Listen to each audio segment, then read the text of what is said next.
Hello, my name's Novius, and I am terribly sorry for my mic quality.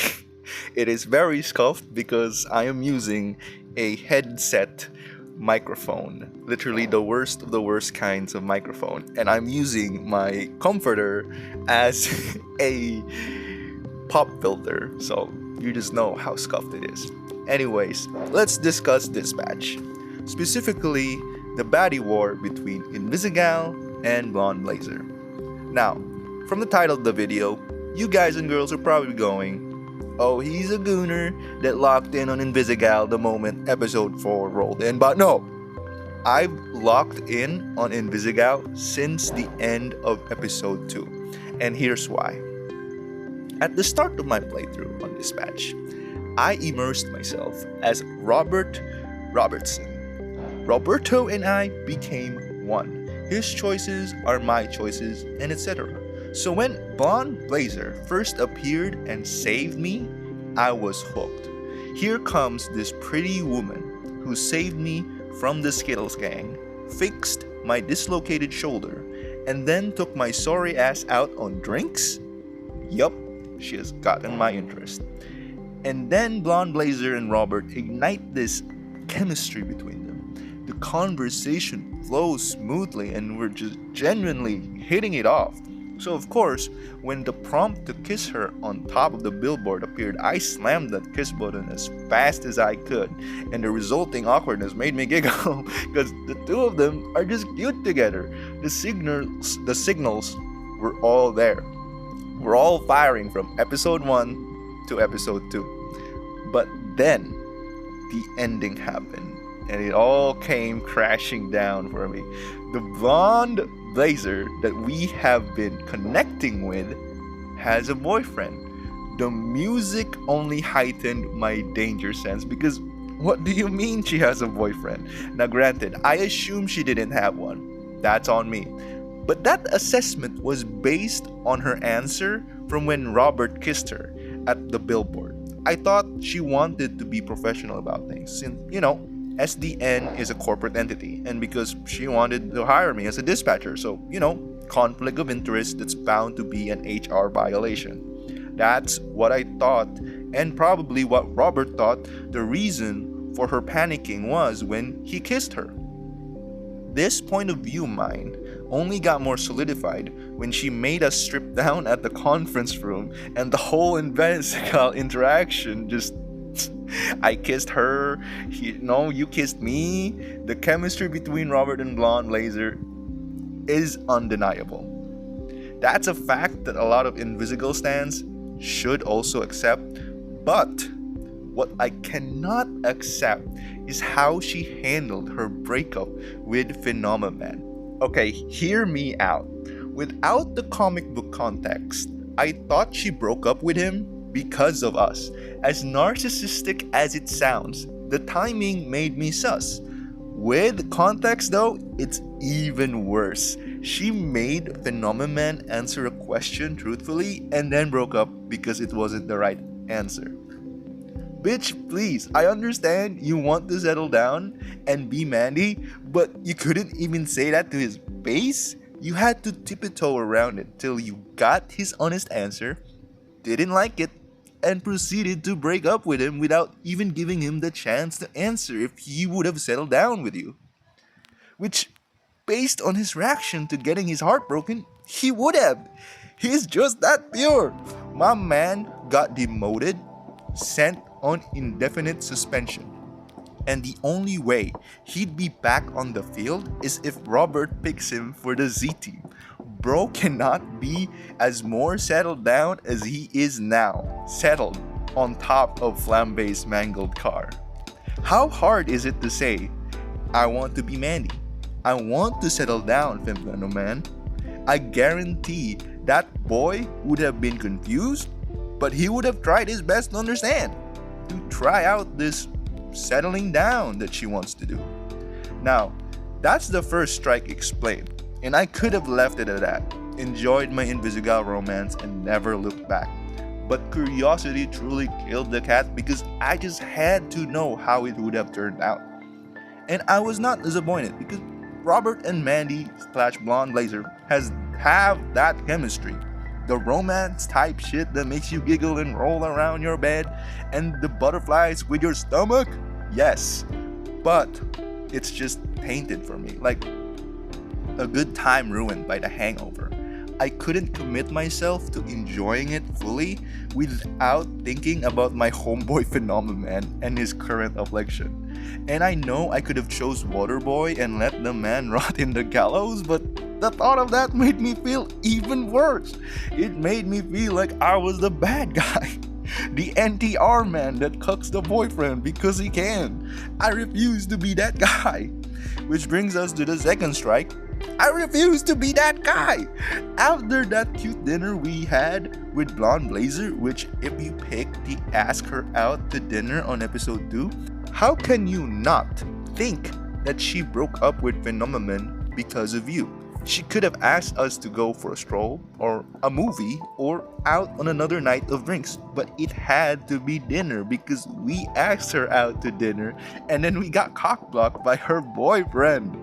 Now, back on topic. She asks for another date and then she asks if it's as Mandy or Blonde Blazer. My danger sense kicked up immediately because she's done this before, and the results left Phenomenon in severe depression. What's that gonna leave us with? Depression squared? Granted, we'd probably be immune by now, but the thought remained. Either answer of Mandy or Blonde Blazer is immediately wrong. And thank the Lord that Robertson is one smooth bastard because he was able to finesse it with either way, babe. Now, a lot of Blonde Blazer stans will say she's mature. And yeah, I can kinda see that.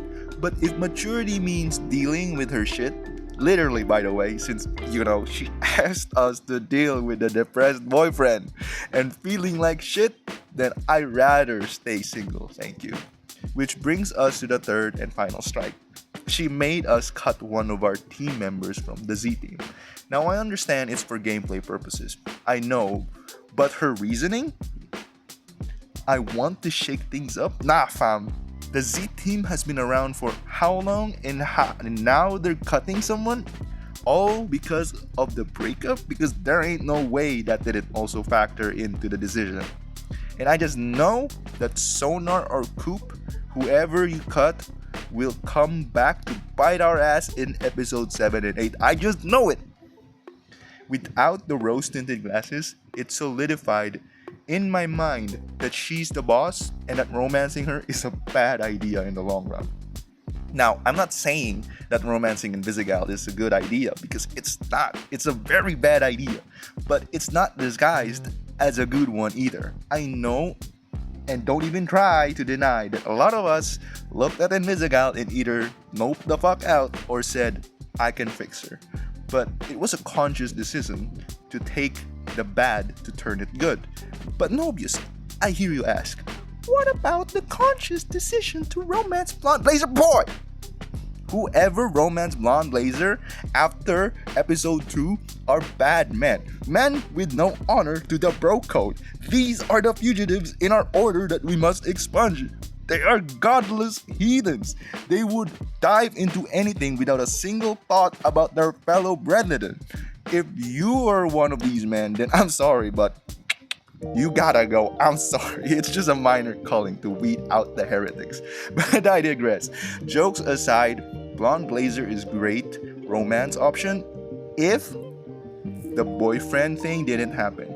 If it had stayed on course with it being a budding romance between Robert and Mandy, then it would have been a tough choice between both for me. Because, see, the thing I really like about the Invisigal romance route is that it's the complete opposite of the Blonde Blazer route. Whereas you're constantly playing relationship detective with the Blonde Blazer route, going through comics and reading through context with every interaction, the Invisigal route is just raw and unfiltered. What you see is what you get, which is kind of ironic since her power is turning invisible. You see, the red flags from a mile away with Invisigal. From the very first interaction I had with Invisigal, I thought, yup, she won't listen to me. And I was fucking right. But you know what? I learned to love that about her, which I'm guessing my Robert also learned to love about her too. Their chemistry is chaotic, whereas Blonde Blazers is the romance type shit. Invisigal is a lot of tropes mixed together. At one interaction, you two are like childhood friends, the next, enemies to lovers. I like both romances, but Invisigal is for me because I like someone who's honest, who speaks their mind even if what they're about to say is mostly HR violations in the making. Now, I know my third strike is kind of weak. I know it is. But my real third strike is kind of out there. It's a definitely reach without evidence, but on gut feeling and guesswork because the game works around themes. Now, I've said the two romances are polar opposites of each other. And what if that is true for both romanceable characters' goals? We know from episode 3 that Invisigal wants to be a hero. She's a villain that wants to be a hero, hence the mentor slash mentee relationship we have with her. And we also know that Blonde Blazer slash Mandy wants to settle down from the breakup comics. It's why she broke up with Phenomenon. Now, if you're still not getting at where I'm going with this, I'll spell it out for you. Invisigal wants to be a hero, and obviously she wants Robert to be Mecha Man again, right? But Blonde Blazer wants to settle down, so obviously she wants Robert to settle down with her, right? As Robert. And do you really think that our boy, Robert Catch These Hands Robertson, would want to settle down? Think about it for a minute. Based on how she does things, what would she do to achieve what she wants? Exactly. She'd give false hope that the Mecha Man suit could be fixed, meaning Robert would be benched indefinitely, doing dispatch work indefinitely, with the bitter hope, slight hope, that his suit is gonna get fixed, but it's not really gonna get fixed. And I don't know about you y'all, but if this theory of mine came to pass, it would be a betrayal most foul. Worse than the theory of Invisigal being the one to strap that bomb on our suit. But this real third strike of mine is just a theory for now. Well, until episode 7 and 8 releases and we get our answers. Tell me what you guys think in the comments. All soldiers from both sides of the war welcome. I'm curious as to how you guys fell in love with either Mandy or Courtney and your reasonings.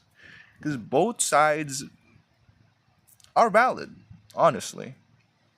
Some prefer Mandy, some prefer Courtney. And that's alright. What I'm curious as to why, because I've laid out my reasonings. I'm pretty sure some of the Invisible side will also relate to my reasonings, but I feel that the Blonde Blazer side also have the reason as to why they stick to her. So, post it in the comments. I want to read them all. This has been Nobius signing out. Peace.